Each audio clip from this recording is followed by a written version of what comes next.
Perón fue también algo bastante complicado. Después de la implementación del régimen fascista del 30, en lugar de volver a las ideas liberales, lo que hizo fue inventar el fascismo de tres patas. Y eso claramente es lo que deriva de que hoy Argentina sea un país miserable. ¿Qué fue el primer peronismo? ¿Fue una democratización del bienestar? ¿Fue fascismo? ¿Fue el inicio de la decadencia argentina? Algunas de esas cosas vamos a charlar hoy en Ustedes no habían nacido con mi querido Juan. ¿Cómo andas, Camila? Muy bien. Nos ponemos... ¿Ya te puedo responder? Ya podés empezar a pelear. Ya podés empezar a pelearme. Bueno, vamos a hablar un poco del primer peronismo en este episodio. Y vamos a arrancar un poco con el mito de origen del peronismo, el momento fundacional, que es el 17 de octubre de 1945, ¿no? Y que es un periodo es un momento recordado, es como la irrupción del acontecimiento, porque es la irrupción del movimiento obrero en la escena nacional. Sí, el comienzo de una época nueva de la historia argentina. Vamos a ver cuán nueva, porque vamos a ver que hay cosas, algo de eso vamos a discutir, que hay cosas que vienen de más atrás. Muy bien. Pero efectivamente era una escena bastante inesperada, un aluvión, ¿no? Apareció algo inesperado en la escena política y se convirtió en un mito, en el momento del vínculo, que se sella el vínculo entre Perón y los trabajadores. Así es. Pero vamos a tratar de entender cómo llegamos a ese 17 de octubre.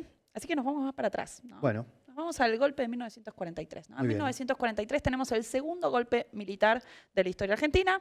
Ese golpe militar va a ser llevado adelante por un grupo de oficiales, una logia, que era el GOU, el Grupo de Oficiales Unidos. Sí, es muy importante el contexto internacional en el que se da ese golpe, A ¿no? ver. La Argentina venía, como vos decís, de 10 años de una restauración conservadora. El primer golpe había sido el del 30, 10 años, lo que se conoce después como la década infame y toda esta discusión del fraude, y una gran división política en relación a la política exterior, porque en el 39 había iniciado la Segunda Guerra Mundial.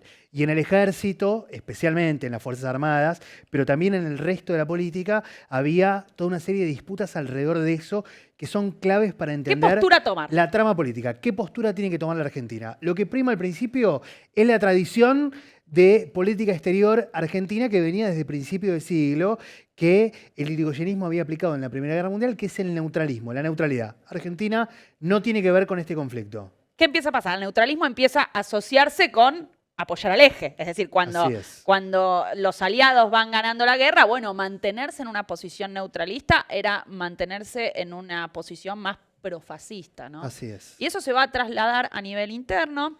Sí, dentro de las fuerzas había grupos que tenían mucha simpatía por Alemania, sobre todo mucha admiración por el poderío militar que tenía el ejército alemán, y entonces eso alimentaba toda esta idea de las simpatías por el eje, sumado a la presión norteamericana sobre el resto de los países en el continente. Recordemos que desde que Estados Unidos entra a la guerra, empieza a presionar también a otros países latinoamericanos para que ingresen. Bien. El más importante de la región había sido Brasil.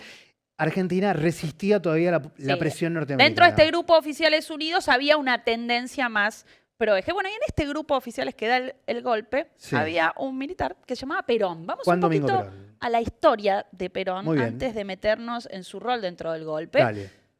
¿Quién era Perón? Bueno, había nacido en la provincia de Buenos Aires, en Lobos, en 1895. O sea, ya era más o menos grande para el momento del golpe. Sí, llega a la presidencia con 49 años, si no me equivoco, siendo un hombre maduro, digamos así. Sí.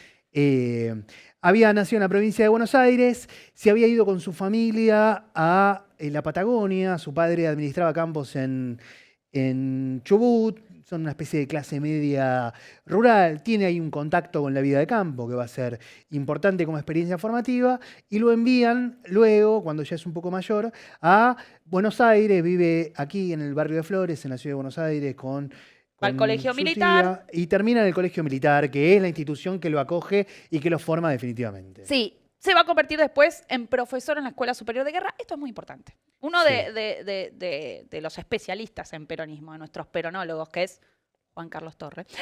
Juan Carlos Torre dice, el Perón profesor es clave para entender a Perón. Esa capacidad que tenía Perón para dar discursos, ese carisma, bueno, lo logra en gran parte porque era un profesor, ¿no? Sí, combina distintas cosas ahí. Decir así tanto de era un profesor me da muy Alberto Fernández en pandemia. No es lo que quiero decir. Quiero decir, era una persona que sabía explicar Se destacaba por sus dotes intelectuales. Sí. Era un militar intelectual, pero el trato con los militares lo obligaba a tener un discurso llano también. Entonces, tanto la experiencia del campo como su experiencia castrense lo forman en el mando, en entender el mundo del poder, en entender el mundo de los militares que desde la década del 30 habían asumido un gran protagonismo en la vida política, y él está ligado a todo este grupo de oficiales que están alrededor de Agustín Justo, que había sido una figura Sí. muy importante en los 30. Y entonces conoce de cerca el mundo del poder y conoce de cerca cómo hablarle también a los oficiales, los militares que están acostumbrados a un trato directo al mando. Sí. ¿No? Década del 30 pasa algo en su vida personal que también es importante. Sí. Enviuda. Él Sí. estaba casado con su esposa, a quien llamaban, me encanta esto, la Potota. Sí. Una maestra de clase media porteña, su padre tenía un negocio, una tienda fotográfica en el barrio de Belgrano. Era un matrimonio más bien típico para un oficial que aspiraba a una carrera militar en una institución militar muy conservadora todavía. Pero la Potota muere, Perón se deprime mal y sus compañeros de armas Sí. le dicen, hacete un viajecito, Sí. andate a Italia. Lo mandan a Italia en una misión, en un contexto en el que, ¿qué teníamos en Italia? Bueno, teníamos la experiencia del fascismo. Teníamos a Mussolini en su momento de auge, ¿no? Y esto Sí. es muy importante en la formación de Perón, porque Perón ve algo en Italia, ¿no? Perón ve la capacidad de Mussolini de controlar, cooptar a los trabajadores. Sí, ya te puedo discutir ahí en esa Sí, me parte. podés pelear. Sí, no te quiero pelear. Quiero decir lo siguiente. En los 30, toda la dirigencia política del mundo mira esa experiencia nueva de los fascismos y también del comunismo en la Unión Soviética que está transformando el mundo. Y miran también la experiencia norteamericana Roosevelt. del New Deal, ¿no? Sí. Esa nueva experiencia. ¿Qué Que también lecciones? va a influenciar Muchísimo influye muchísimo en al Perón. peronismo, totalmente. ¿Cuál es la lección que me parece un militar intelectual, como decíamos, y una figura con un talento político y una astucia por encima de la media de sus pares, digamos, una figura que se destacaba? ¿Qué es lo que advierten? Que en el mundo se inició un tiempo político nuevo. ¿Cuál es ese tiempo? La era de las masas, ¿no? Hay una era política de las masas donde las multitudes políticas, donde los trabajadores, donde las masas van a ser el actor central de la vida en todos los escenarios. Y eso es, me parece, lo que recoge Perón y lo que, a la luz de Total. la experiencia política posterior, lo que aplica mucho más que las ideas corporativas, digamos, de la Italia fascista. Bueno, tomo lo de las masas para volver al golpe de 1943. Porque Vamos a ¿qué ello. pide Perón cuando se hace el golpe? Pide algo que a nadie le interesaba mucho y que tiene que ver con esto que dice Juan de las Masas, que es el Departamento de Trabajo y Previsión. Sí. ¿No? Es como entras y pedís una oficina media... Cargo menor. Cargo menor, Diría, ¿viste? No está pidiendo sí, al puesto Ministerio de menor. Defensa, no está pidiendo Sí, el no le interesa a Departamento de nadie. Trabajo y Previsión. Bueno, Sí. se lo dan, ¿no? Con un monio. Sí. Te dan el Departamento de Trabajo y Previsión y desde ahí empieza a tejer esta relación con el movimiento obrero, con las masas, porque empieza a pensar que para evitar la revolución comunista lo que hay que hacer con los obreros es tener diálogo y no represión. Es decir, hay que cambiar la política que se tuvo hasta ese momento con el movimiento obrero. Sí, tiene una política directa con los dirigentes sindicales, un estilo de trato personal, los recibe en su oficina, hace ¿Qué acuerdos necesitas? ¿Qué te puedo dar? como el sindicalismo no había tenido nunca, acostumbrados a una política de represión o de una negociación mucho más fría. Les empieza a dar las cosas que estaban pidiendo. Sí. Convenios colectivos de trabajo, Sí. vacaciones. Convenios colectivos, digo, esto es muy importante, que es algo que se sostiene hasta hoy. Era Sí. la posibilidad de los sindicalistas de sentarse con los empresarios a negociar salarios y condiciones de trabajo. Sí, legislación laboral largamente diseñada por las fuerzas socialistas, por los dirigentes sindicales, largamente reclamadas, a las que el Estado le había hecho oídos sordos hasta ese momento. Sí, vacaciones, ley de accidente de trabajo, el estatuto del peón, es decir, un estatuto para los trabajadores rurales, Sí. tribunales laborales, justicia laboral, ¿no? Acá hay un libro de Juan Manuel Palacios, La justicia peronista, donde va contando cómo arma, es decir, cómo todo este andamiaje más legal va a estar respaldado también por un sistema judicial, ¿no? Que es el de la justicia del trabajo. Sí. Digamos también que muchos de esos dirigentes sindicales venían de tradición socialista y hasta de tradición comunista, van a tener en un primer momento reticencias, sospechas, se van a acercar lentamente a Perón, porque obviamente, acostumbrados al trato anterior, encuentran que en este militar había razones para sospechar. ¿Por qué este hombre va a ser distinto? ¿Por qué esta política de esta dictadura podría ser distinta? ¿No? Ahora, voy a discutir con vos con eso del corporativismo. Por Porque favor. en ese primer momento, Perón está pensando no solo en acercarse a los trabajadores, sino también a los empresarios. Es decir, hay un discurso muy importante de Perón en la Bolsa de Comercio en 1944, donde le dice a los empresarios, si ustedes quieren evitar la revolución comunista, lo que ustedes tienen que hacer es entregar parte de sus ganancias y de esa manera repartimos más entre los trabajadores y tenemos armonía social. Es decir, ahí Perón está pensando en construir un poder donde incluya a los trabajadores y a los empresarios. El problema es que los empresarios, esta expresión creo que es de Ruquier, lo ven como un bombero piromaníaco, ¿no? Como un tipo Sí. que te está prendiendo fuego y te dice, vení que yo lo apago. Dicen que no. Y dicen que no. Sí, sí. Entonces, había una primera idea más corporativa que se rompe ahí, más de una coalición más conservadora, popular que tuviera a los trabajadores y a los empresarios, y que se rompe y que hace que Perón finalmente, bueno, esto lo dice Torre, ¿no? Piense, hay que ir con los obreros. O sea, mi base de poder es el movimiento obrero. Sí, Perón obviamente intenta seducir y hablar. Es la primera reunión que tiene esa con lo que en la época se llamaban las fuerzas vivas, ¿no? Digamos, con el establishment económico. Y bueno, intenta también seducirlos y lograr estos acuerdos, ¿no? La idea que tenía era de generar estos acuerdos, pero lo que le está pidiendo a esa dirigencia empresarial es que acepten las concesiones, que inició una era nueva, que es la era de la justicia social, dice Perón en la mayoría de sus discursos de la época, que tiene el foco en el trabajo y en los trabajadores y que tienen que aceptar esas concesiones. Obviamente no tenía una idea socialista o comunista. No, al contrario, la idea Perón, era hay que contener esa idea. hay Obviamente que contener el comunismo les y la dice manera de eso. contenerlo es dialogando Sí, con los y trabajadores. Perón va a continuar con esa idea. De hecho, más adelante crea la Confederación General la CG, la Confederación General de Empresarios. Digamos, intenta todo el tiempo lograr que otros sectores acuerden con su proyecto. Lo obligan a hacerse más pro-obrero de alguna manera con ese desaire que le hacen los empresarios. Bueno, capaz podés discutirlo, pero empieza a generar ciertas hostilidades. Sí. Porque, a ver, Perón empieza a acumular poder. Perón Sí. empieza, va escalando dentro de Sí. del propio gobierno militar. El Departamento de Trabajo y Previsión se convierte en una secretaría, él pasa Sí. a ser ministro de Defensa, después vicepresidente, es decir, va acumulando cada vez más poder. Sí, la dictadura está cada vez más aislada, ¿no? Ese gobierno del 43 está cada vez más aislado por la situación y el contexto internacional. Y Perón, que está entre las figuras que empuja el acuerdo con los Estados Unidos, es decir, que empuja que se resuelva esa situación de aislamiento, porque la verdad es que ya en el año 43 era más o menos claro para cualquier persona avispada, como lo era Perón, que la suerte de la guerra estaba jugada, y es quien está entre quienes empiezan a tratar de darle al gobierno una orientación política, un programa claro en un momento de mucho aislamiento político y cuando buena parte de ese aislamiento político está creyendo que la situación se va a terminar. Sí, y en ese contexto vamos a tener una cada vez más fuerte oposición Sí. al gobierno militar y a Perón. Sí, de hecho, Perón promueve, cuando asume este lugar de mucho poder que vos señalabas, promueve la apertura política, ¿no? Que está entre los reclamos que le hacía Porque quiere la ser dirigencia política tradicional. Él se imagina como el futuro candidato luego de una normalización institucional, ¿no? Pero la dirigencia política y el establishment, como vos decías, no apoyan esa. Yo lo dije. No, la dirigencia empresarial no apoyan esa idea. Van a hacer una le marcha dan la muy espalda. importante. La marcha de la Constitución a la libertad. La dirigencia política tradicional reclama que se le dé el gobierno a la Corte Suprema, que se instituya como gobierno provisional.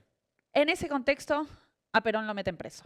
Así es. A Perón lo obligan a renunciar, lo llevan preso a Martín García. Antes de ir preso, él da un discurso por radio, ¿no? Donde Sí. le dice a los trabajadores, defiendan Defiendan las conquistas. defiendan lo que logramos hasta ahora. Sí. Bien, se va preso, ahí desde su cárcel le escribe una carta a Eva donde le dice, Eva ya era la novia, perdón. Sí. Ya era. En el año 44. Pará, los tengo acá. Eva. En el año 44, en el medio de esta construcción política de la que estamos hablando, Perón, en un hecho trascendente de la historia argentina, conoce a una figura de la mayor relevancia, que es Evita. Evita era una Mirá joven cómo le actriz hicieron, perdón, en ese perdón momento. por interrumpir, Por favor, pero mirá, por favor. mirá lo que o sea, Eva no solo no se parece mucho a Eva, sino que le pusieron un vestido como medio de OnlyFans a Eva, con unas botas. Me parece un montón, Camila. Es un montón como le hicieron a Eva. Es rarísimo. Estos no son los vestidos que usaba Eva, eran divinos. Perdón. La conoce a Evita en el marco de las actividades que el gobierno hace por el terremoto que había habido en San Juan. En San Juan hay una tragedia, hay colectas entre artistas y ahí Evita conoce a Ya vamos a hablar de eso Perón. en otro episodio. Así es. Vamos a hablar de Eva, mucho. Así es. Entonces, Perón está preso. Le escribe a Eva una carta, le dice, vámonos a la Patagonia. Sí. Salgo de acá, me retiro, dejo todo, nos vamos a la Patagonia a Sí. pescar truchas. Sí. Y... Mis amigos peronólogos Sí. me han hecho saber que hay interpretaciones posibles No. sobre esa carta. Sí, yo estoy de acuerdo que esa carta, Perón sabía que lo leían los militares, o sea, que le abrían las cartas. Entonces era como decir, Perón sabía me retiro, ¿no? Perón sabía que le leían la correspondencia. Estaba preso en la isla Martín García, ¿no? Había estado preso ahí Irigoyen, una isla en la que mandaban en cana a los presidentes, a Sí. figuras políticas de mucha trascendencia, y sus amigos intentan que lo traigan al hospital militar para que esté cerca. Aquí. Entonces él dice, bueno, voy a tirarla de que ya no me importa. Sí, yo lo veo probable también a eso. Bueno, en ese contexto, entonces, Perón preso, empieza a generarse todo, vamos ahora sí al 17 de Muy octubre, bien. empieza a generarse todo un movimiento dentro del movimiento obrero, ¿no? Todo Sí. un movimiento medio redundante. Sí. ¿Qué empieza a pasar? Las bases desbordan la dirigencia. Se empieza a ver movimiento, empieza a ver quilombo, El 16 empiezan a presionar. 16 de octubre se reúne la vieja guardia sindical, ¿no? Sí. Los viejos... Asamblea de la CGT. Asamblea, exacto. Asamblea para decir, de- ¿qué hacemos? ¿Qué hacemos? ¿Sí?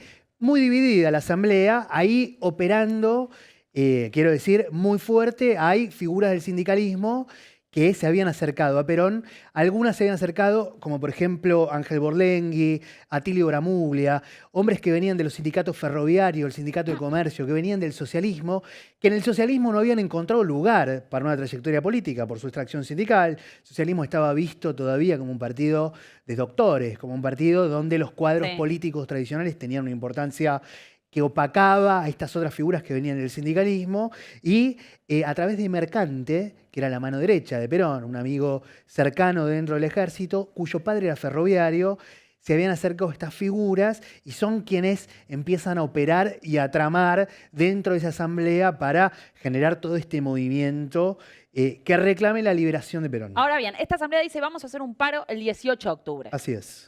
Pero el ¿Y qué ocurre? 17... Se desbordan las masas, caminan, se empieza a correr la bola, ¿no? De que Perón, hay una movilización, de que está llamado el paro, se corre la bola y, bueno, como sabemos, Empiezan a esta llegar desde altura- el conurbano a la capital, desde el mediodía, empiezan a llenar la Plaza de Mayo y no se van. desde Berisso, de Ensenada, Avellaneda, cruzan el Riachuelo, y hay una movilización muy importante. Hay un lindo artículo de Torre que dice qué hubiese pasado si Ábalos, un militar, hubiese reprimido esa marcha y no se hubiese producido el 17 de octubre. Y es Sí. todo un artículo contrafáctico, Sí. ¿no? De qué hubiese pasado. Porque, bueno, fue algo llamativo que no hubiera una represión a esa Sí, marcha. discuten. La policía deja ser aparentemente y todo el grupo de militares más conservadores le pide a Ábalos que reprime. Ábalos era el enemigo de Perón Sí. dentro de la interna militar, ¿no? Que tenía él también aspiraciones políticas porque tenía vínculos con el radicalismo cordobés y aspiraba entonces a ser él el candidato de la transición. Bien. Entonces, no se van, lo tienen que traer a Perón a la Casa Rosada. Perón negocia con los militares que va a haber un llamado a elecciones, que él va a ser el candidato y sale a hablar desde el balcón al famoso discurso del 17 de octubre, que ahí hay una historia divertida, ¿no? Sí. El backstage de ese discurso. Sí, Perón cuenta en la entrevista que le hacen Octavio Yettino y Pino Solanas, ya en la década del 60, cuando está exiliado en Madrid, dice que el discurso es improvisado, es un discurso relativamente largo, de unos 20 minutos. Pero es un discurso espectacular, ahora vamos a Un escuchar un discurso fragmento. espectacular. Perón dice que le pide a la gente que canten el himno y mientras cantan el himno Perón va pensando lo que tiene para decir. Me gusta ¿no? mucho la propuesta de cuando necesitas hacer tiempo para decir, pedir que canten el himno. Ahora No te vamos dicen, a pedir che, que Camila, pasen el necesitamos himno". hablar. Sí. Pará, cantemos el himno Sí. y ahí vemos. Me gusta. Y da un discurso, ¿no? Vamos Sí. a escuchar un fragmento, si les parece, de por qué es tan disruptivo ese discurso. Muy bien. Muchas veces he asistido a reuniones Mirá lo que era la plaza, ¿no? de trabajadores. Siempre he sentido una enorme satisfacción, pero desde hoy sentiré un verdadero orgullo de argentino. La gente le grita. Porque interpreto este movimiento colectivo como el renacimiento de una conciencia de los trabajadores. De una conciencia. Dos cosas que me gustaría decir. La primera es sobre las imágenes. Sí, a ver. Esto está tomado. Desmitificanos. No es lo que tenemos. A ver. Está tomado seguramente de el famoso documental, la famosa película interminable de Leonardo Fabio, Sinfonía de un Sinfonía de un Sentimiento. sentimiento. 8 horas, ¿cuánto dura? Dura 6 horas, me parece, donde Fabio hace todo un trabajo de edición entre el discurso del que tenemos la grabación y las imágenes. No está la imagen de el discurso de Perón hablando. Perón da el discurso a la noche. Mucha gente ya se había ido, no se sabe qué va a pasar durante el día. La gente va a Plaza de Mayo a reclamar y van al mediodía, Sí, a como las decís. 11 de la noche al discurso. Muchas de las imágenes son del mediodía, son de día, iluminación. La prensa asiste, por supuesto, pero lo traen a Perón recién, lo trae Farrell y lo cuenta Perón también, le dice, por favor, sáqueme a esta gente de acá, dígale lo que quiera, pero sáqueme a esta gente de acá. Le dicen, el discurso es de noche y se ve, Sí. es menos. Entonces hay una edición ahí entre las imágenes. Bien. Y lo segundo, para que discutamos, que tiene que ver con la novedad del momento, toda una discusión acerca de qué tan novedoso, qué tan disruptivo es este momento en la historia argentina. Hay muchos testimonios que marcan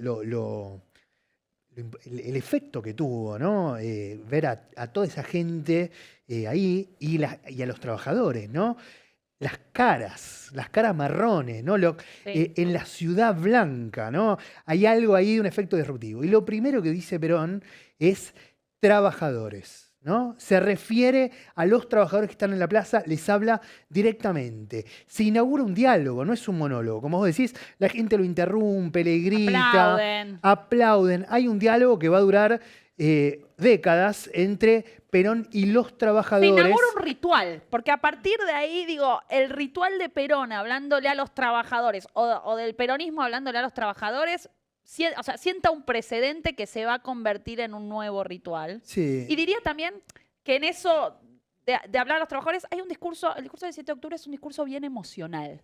Y eso me parece que es muy importante para entender el impacto que puede tener. Es un discurso donde Perón habla, quiero que los trabajadores sean un poquito más felices. No le está diciendo, quiero que el PBI crezca un 3%. Digo, no es un discurso que... es un discurso bien emocional, que apunta de construcción de una identidad política.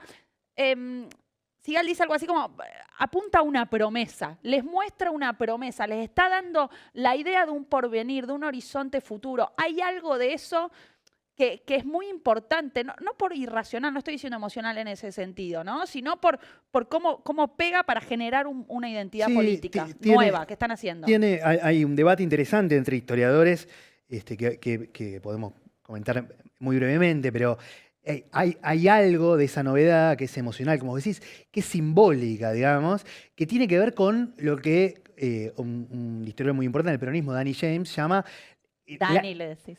Dani, para los Dani. amigos, otorgarle ciudadanía política a los trabajadores. O sea, va más allá de las concesiones materiales, va más allá de la distribución de... Te emocionás, te emocionás, boludo. Es el momento que me toca un nervio de la Te charla. emocionás con Dani. Es una mezcla de emoción y de la voz de Perón que me invade. Sí. Que es el otorgamiento de la ciudadanía política. Es decir, no solo es la distribución del ingreso, no solo son las... No hay una cuestión solo de clasista, de bueno, estábamos explotados, nos dio ciertos beneficios y por eso estamos ahí, ¿no? No solo hay la algo más, hay es algo más subjetivo. Ustedes, los trabajadores, Trabajadores. sí, ustedes, los trabajadores, ahora son parte de la conversación política. son protagonistas de esta historia y de esta conversación política. Esa inclusión de los trabajadores en la vida política nacional es parte de la novedad y de lo que explica el éxito de la prédica de Perón y de la prédica del peronismo entre todos esos trabajadores. Digo esto aludiendo a todo ese gran debate que había acerca de por qué los trabajadores que venían de una tradición comunista, sindicalista, anarquista, socialista, habían prestado atención a estas promesas de Perón. Y sobre eso hay ríos de tinta. Ríos de tinta. Sobre los orígenes del peronismo fue como el tema de debate desde Gino Germani, sobre si eran trabajadores nuevos que habían venido o eran migrantes de la década del 30 o no, Murmis y Portantiero. Digo, hay todo un debate muy grande, ¿no?, que hace del 45 y sus raíces en la década del 30, bueno, todo un universo. No Así vamos a es. entrar en tanto detalle. Da ese discurso.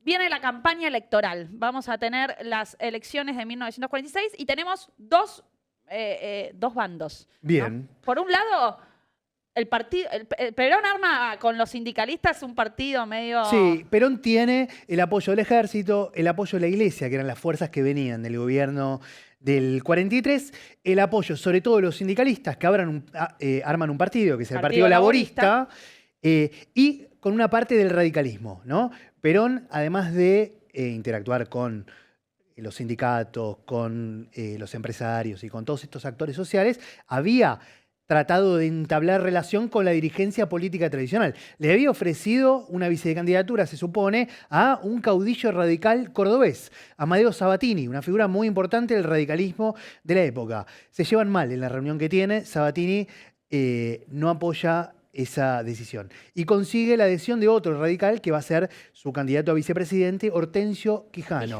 Un hombre que venía del alvearismo, no de la tradición irigoyenista, que uno podría pensar que es lo en que se supone habitualmente. Bien. Un hombre de Corrientes. Del otro lado, tenemos por la Unión Democrática. Entra el radicalismo, el socialismo, el Partido Comunista y el Partido Demócrata Cristiano. Es decir, todo el resto. Sí. ¿No? El resto del arco político Sí, se va a aliar en una coalición que es la Unión Democrática. Es muy importante eso. Sí, ahí había toda una referencia en la discusión inicial a la novedad política que tiene que ver con que un outsider de la política, como era Perón en ese momento, triunfe sobre toda la dirigencia política tradicional, porque en esos partidos, en el radicalismo, Pues en el eso socialismo... era la casta. Es la casta. Están Tamborini, Mosca, Nicolás Repeto. Bueno, de hecho, cuando gana Milei, Ernesto Tenenbaum saca un artículo en Infobae donde dice, bueno, hay algo del aluvión de Milei, cuando gana las PASO, ¿no? O cuando se produce esa... Dice, hay algo de ese aluvión que se puede comparar con el aluvión o la sorpresa que genera el 45 o el 17 de octubre, en el sentido de... Novedad política. Una novedad política, algo que Sí. no esperabas, ¿no? Y un outsider que no esperabas que tuviera esa base de poder o ese apoyo. Novedad política. Digamos que la idea del aluvión está cargada, Está ¿no? cargada de... sí. De sentido, es la idea... es uno de los retratos del 17 de octubre que hace un diputado radical, Ernesto Sanmartino, que dice un aluvión zoológico, ¿no? Te propongo que avancemos porque si no nos van a matar acá. Por favor.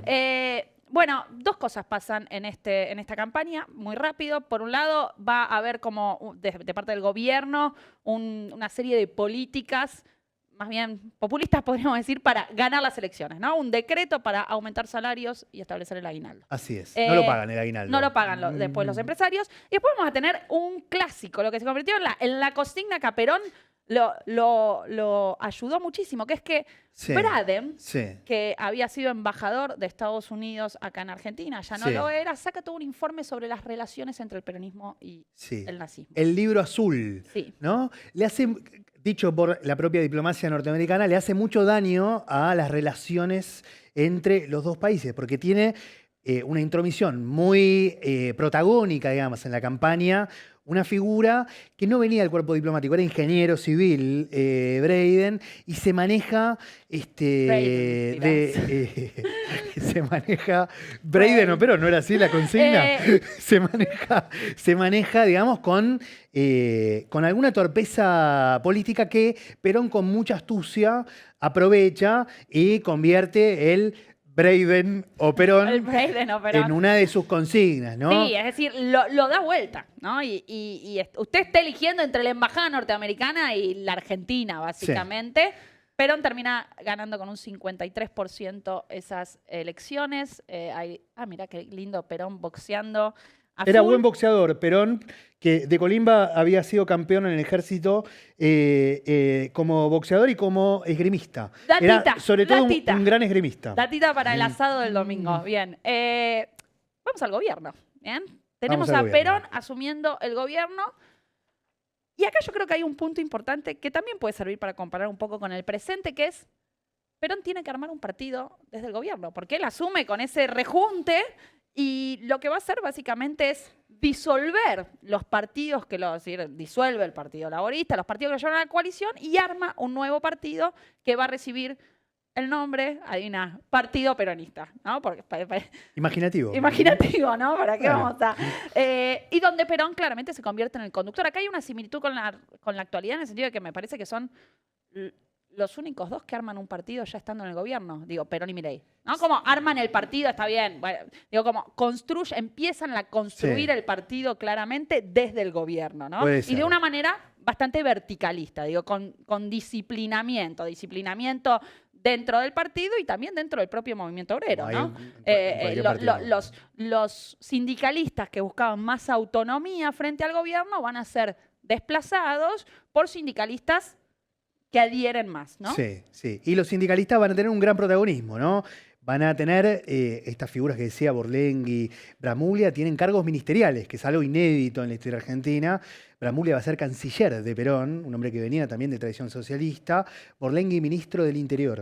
O sea, figuras de mucha relevancia política dentro del staff de gobierno, Bien. ¿no? Vamos, sí. No, dale. Vamos por a las favor. políticas económicas, Por ¿no? favor. Porque esto es una de las, no digo disrupciones porque hay muchas de estas políticas económicas que ya venían de la década del 30, pero que Perón las profundiza y las Sí. consolida, ¿no? La Argentina agroexportadora de fines del siglo XIX y principios del siglo XX ya había entrado en crisis con la crisis de 1930, entonces ya habíamos entrado en un proceso de lo que se llama industria sustitutiva de importaciones. El peronismo consolida eso, Sí. ¿no? Y va a apuntar una serie de políticas. En primer lugar, aumento del gasto público, ¿no? Y un Estado más interventor en la economía. Otra vez, el Estado interventor ya venía desde antes.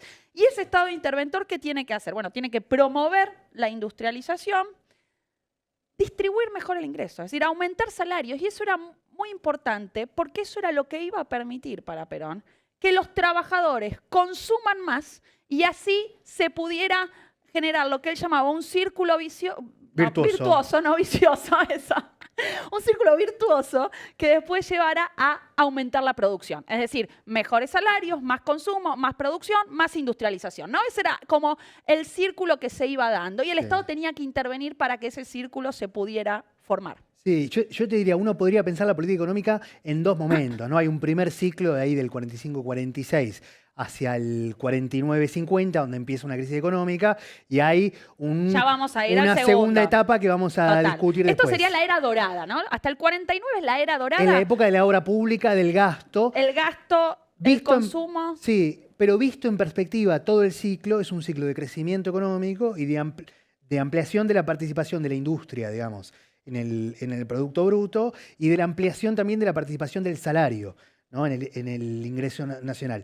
La participación de los asalariados llega al 50% en el momento Sí. del pico, que es muchísimo. Es decir, los trabajadores se llevan la mitad de la renta, ¿no? Esa es la visión. Este modelo en gran Más parte es clásica. posible porque se crea una institución que es el IAPI. El IAPI. ¿No? El IAPI era la institución que estaba encargada de monopolizar el comercio exterior. Es Así decir, es. los agroexportadores tenían que venderle al Estado a un precio y el Estado vendía al exterior a un precio más alto. Así es. Con la ganancia que se obtenía, se distribuía mejores salarios, obra pública, subsidios a la industria. Es decir, esto era posible en un contexto en los que los precios de los commodities, de las materias primas, Sí. eran altos a nivel internacional y Sí. te permitía hacer sostenible este modelo. Sí, sí. O sea, eso era muy importante para que esto fuera Sí, posible. de ¿bien? hecho, en esa segunda etapa, decíamos, luego de una crisis de la balanza comercial del país, digamos, de escasez de dólares y de recursos externos, el lugar que le da al agro el proyecto del segundo plan quinquenal es distinto, Sí. ¿no? Hay un cambio en esa idea de esa primera etapa del gobierno. El segundo punto que me gustaría hacer de esta era dorada del peronismo, además de las políticas económicas o relación con eso, es lo que se llama la democratización del bienestar. Esto es una expresión de Torre y Pastoriza que Así se es. convirtió prácticamente en una forma de entender el peronismo, Sí. que es muy, muy importante, Sí. porque está relacionado con cómo estas políticas económicas consolidan algo que ya existía en Argentina, que es ese impulso igualitario. Sí. Ese impulso igualitario de la sociedad argentina, el naides es más que naides.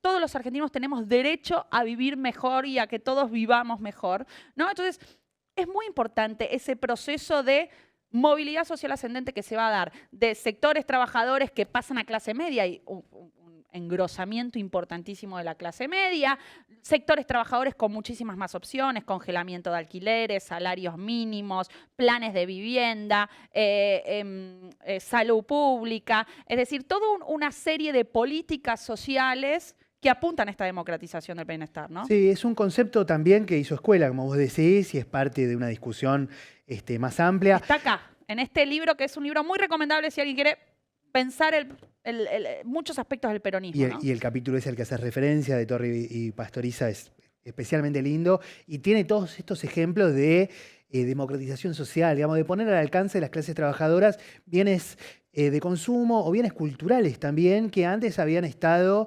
relegados para las clases medias o para sectores medios altos. Pongo un solo ejemplo que es representativo del estilo de política, ¿no? Son las funciones sindicales para trabajadores que se hacen en el Teatro Colón, ¿sí? Va de la mano de la idea de las vacaciones. Es la idea de un bien cultural que había estado preservado solo para las élites sociales, ponerlo al alcance también de los trabajadores. Bueno, las vacaciones para mí es un punto importantísimo, porque hay toda una anécdota que cuentan en otro libro de Historia de Mar del Plata, Torre y Pastoriza, que dicen, bueno, hay una idea de que los trabajadores empiecen a irse de viaje, turismo social, impulsemos el turismo de los trabajadores. ¿Pero qué empieza a pasar? Empieza a promocionarse el turismo, vamos a llevar a tal sindicato, los trabajadores a Mar del Plata. Nadie se anota. Los trabajadores no se anotan en los viajes. Una experiencia nueva. Nadie se anota. Y lo que se empiezan a dar cuenta desde el gobierno es que no saben qué es irse de vacaciones, qué puede implicar. Entonces empiezan a descubrir que los trabajadores tienen miedo de qué llevan en la valija, cuánta ropa tienen que llevar, qué van a comer allá, cómo va a funcionar eso. Incluso dicen que hay anécdotas de trabajadores que se quedan en las puertas de los comedores de los hoteles sin entrar a comer y que por ahí pasan un día entero sin comer porque no saben que pueden entrar, ¿no? Entonces empieza a haber toda una pedagogía desde el gobierno para enseñar a irse de vacaciones. Tenemos acá una publicidad, si la tienen. Viajar, de los trabajadores. renovarse. He aquí una humana ambición que hasta hace muy poco tiempo era de concreción reservada a quienes disfrutaban de cierta holgura económica. Lo que decías recién. Esta joven Soy casi señora una publicidad. prepara un Sos largo una viaje. publicidad casi del un- peronismo, Soy- Juan. Soy casi, Sos una publicidad. soy casi un capítulo de Sucesos Preparativos Argentinos. justificados por una circunstancia Y tan feliz Le como muestran propia. qué poner, qué llevar, Los ¿no? pasajes Es espectacular. kilométricos Bueno, tampoco vamos a verla extendidos entera. por el ministerio. Así que esto es muy importante para entender el peronismo. Bien, Hay vamos todo al... otro capítulo que se va que no vamos a entrar porque va a haber un episodio sobre mujeres y política. Sí, Eva que lleva adelante la relación con la CGT y con los trabajadores y también a través de la Fundación Eva Perón todo el trabajo con los sectores más marginados, ¿no? Sí. Los más desposeídos. Vamos a el segundo gobierno. O sea, salimos de esta era Vamos dorada. al momento en el que se pica. Se pica. Sí. Se pone 1949, Perón empieza a ir por todo, reforma constitucional, es Sí. decir, reforma la Constitución, te mete los derechos de trabajadores Sí, en la reforma Constitución. constitucional permite, de la que se va el bloque del radicalismo, ¿no? Tenía una mayoría muy importante del peronismo, el radicalismo se retira de la constituyente. Dos elementos importantes, la reelección y la legislación social con rango Sí, constitucional. y la elección directa. En ese contexto se empieza a polarizar la situación con la Así oposición, es. ¿no?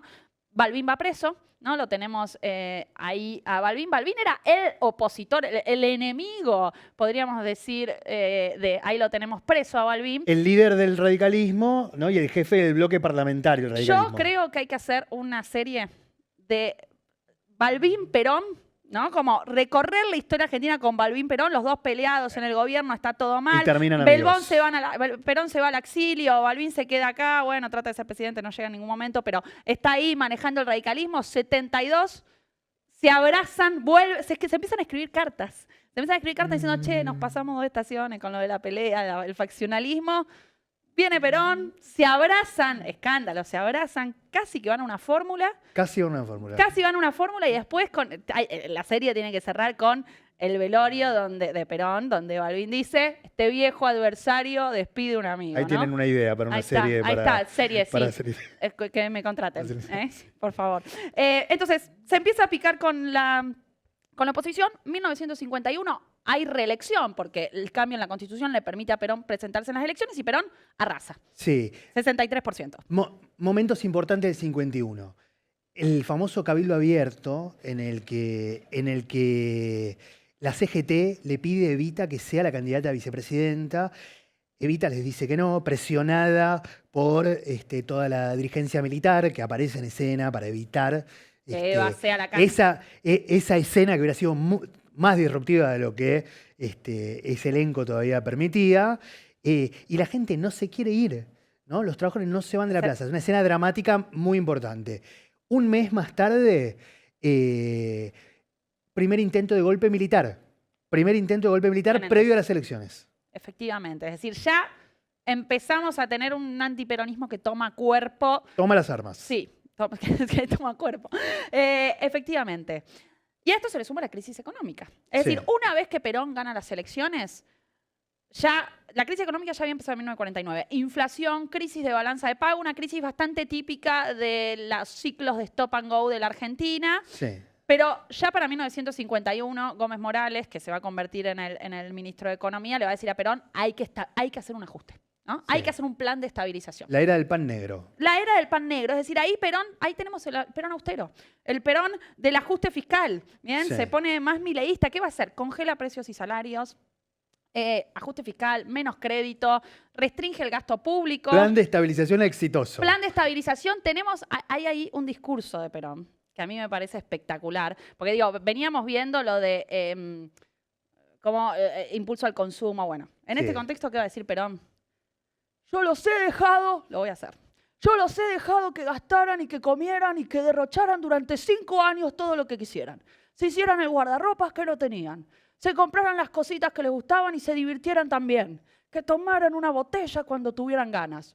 Pero indudablemente ahora empecemos a reordenar para no derrochar más. Serie muy bien, Camila. Serie muy bien, ¿no? La verdad que tendrías que dedicarte. Uy, sí, tremendo. Para la serie de Perón Balbín yo quiero ser Perón. Necesitan un imitador. Yo quiero ser Perón. Pero es espectacular, le está diciendo, ya se compraron su ropita, ya tienen los zapatitos. No gasten, ahorren. Es el Perón que dice, cada uno tiene que producir por lo menos lo que consume. No. Sí. Productivista. Sí. O sea, es un Perón que está diciendo productividad, produzcan y no consuman. Sí. ¿No? Es otra cosa, es otro momento.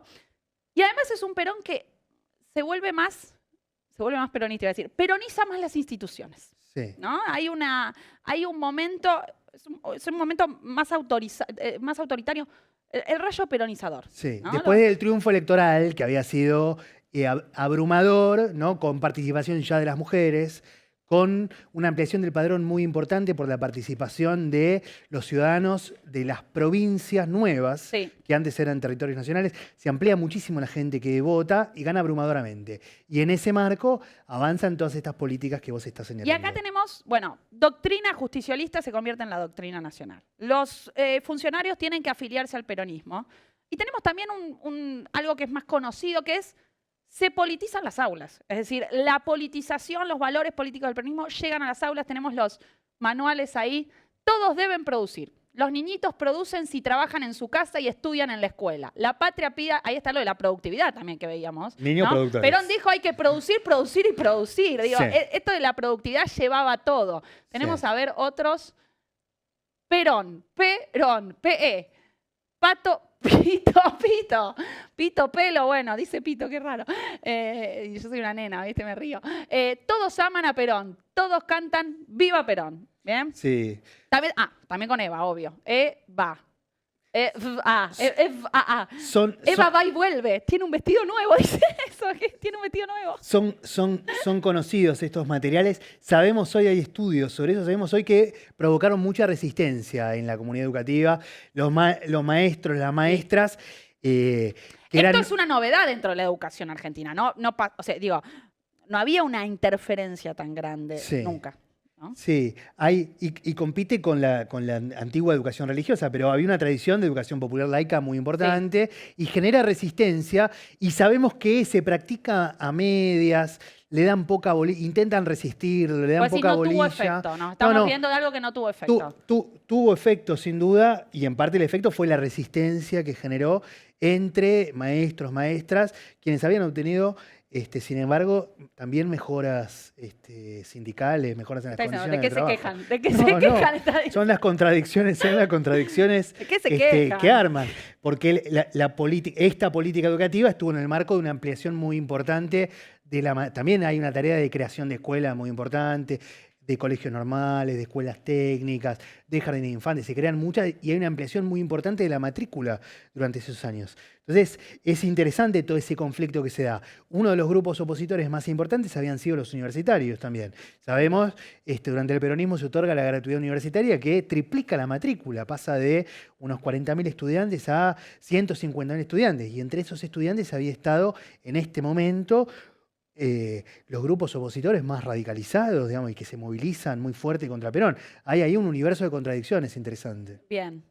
Y nos vamos a la crisis, Bueno, que es la crisis con la Iglesia, ¿no? Bien. Como el camino hacia el derrocamiento de Perón. Y para entender el camino hacia el derrocamiento de Perón, lo que tenemos que entender es una crisis que se abre con la Iglesia, que había sido tradicional aliada de Perón. Digo, Perón había puesto la enseñanza religiosa en las escuelas.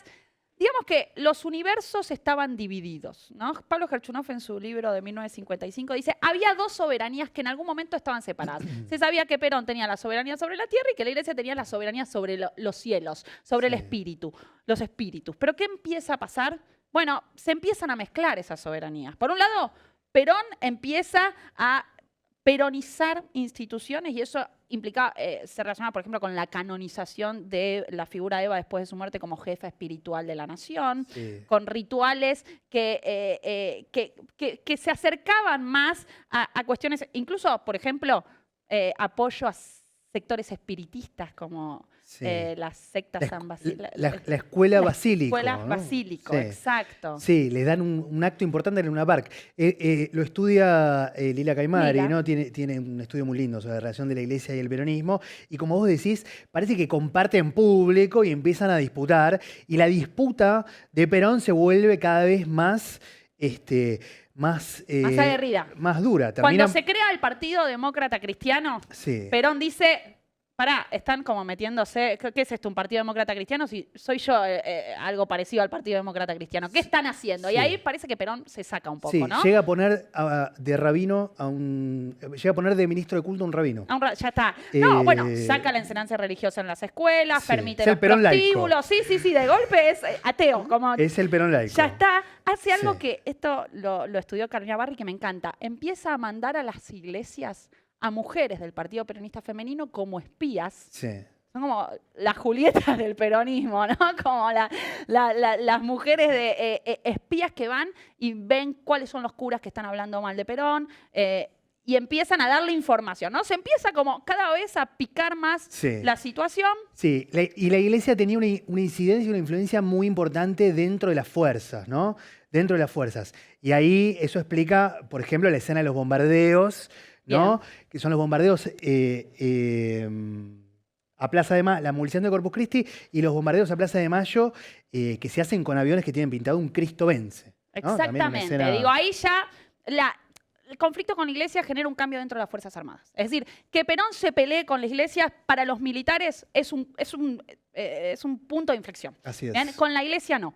Y ahí empezamos a tener entonces a los militares organizando un golpe de Estado, que es finalmente, después de los bombardeos a Plaza de Mayo, hay un periodo de conciliación, pero después en agosto ya empieza. Sí, hay un intento de conciliación por parte de Perón, no hay vuelta No atrás. funciona y ahí larga el discurso del 5 por 1, Sí. ¿no?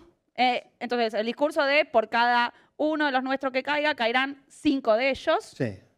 Al mes de ese discurso tenemos el golpe de Estado de 1955 que derroca a Perón y lo termina enviando al exilio. Bien, llegamos a la caída de Perón. Bueno, Eh, llegamos. Vamos a concluir, vamos a tratar Dale, de balance. vamos a hacer un balance, ¿no? democratización del bienestar o decadencia de la Argentina. Sí, está toda esa narrativa, me parece que instaló Macri sobre todo, ¿no? Los 70 años de peronismo, la idea de que la Argentina se Ya venía jodió antes con... de Macri esa narrativa, pero bueno, sí es verdad. Sí, sí. Pero está esta idea de que hay un momento de quiebre, ¿no? Y que en Milei se extiende por la idea del modelo económico, ¿no? Y en el Sí. video que veíamos al principio aparece como, bueno, la cagaron en los 30 cuando empezaron a intervenir, Sí. siguió con el peronismo, ¿no? La verdad, yo veo en el peronismo un parteaguas en la historia argentina, evidentemente es un momento de quiebre en el siglo XX, yo creo que es la expresión criolla, nuestra expresión del estado de bienestar, que se dio en Europa y en Estados Unidos a mediados del siglo XX. No tanto del fascismo, es decir, pudimos ver que Parece que en un primer momento podía coquetear, pero que después, yo diría, el desaire de los empresarios Sí. termina creando algo diferente. Sí, yo creo que toda esa discusión estuvo muy condicionada por todo ese contexto internacional en el que aparece el peronismo y es el marco interpretativo que los actores de la época tenían mirando la escena internacional. Pero Sí. a la luz de lo que ocurrió después, la verdad es que la trayectoria argentina agarró un camino distinto. Me parece que esa discusión se fue lavando esa imagen. Sí, yo diría sin duda igualmente que hay un proceso de democratización del bienestar. Para mí este concepto para entender el peronismo es clave y es importantísimo, de movilidad social ascendente. También diría que lo de la decadencia argentina yo lo pensaría no en relación con la cuestión, bueno, pensar cuándo empieza la decadencia es un problema. Sí es verdad que el peronismo refuerza una cultura política facciosa que ya existía en la Argentina, ya lo teníamos en Irigoyen, la podemos encontrar en el siglo XIX, se refuerza con el peronismo, ¿no? Una lógica política polarizadora de pensar al adversario como enemigo, que por supuesto después de la caída de Perón, los antiperonistas también se encargan de consolidarla, profundizarla y llevarla a un extremo, ¿no? Pero hay cierta cultura política que eso profundiza y que en parte en algún punto llega hasta hoy, ¿no? Bien, te dejo la última palabra. Bueno, como vos quieras. Nos vemos la semana que viene con otro capítulo de Ustedes no habían nacido. Chau, Juancito. Chau. ¿Te gusta lo que hacemos? Dale me gusta, like, como le quieras decir al video y suscríbete a nuestro canal de YouTube. Hacele un mimo al algoritmo.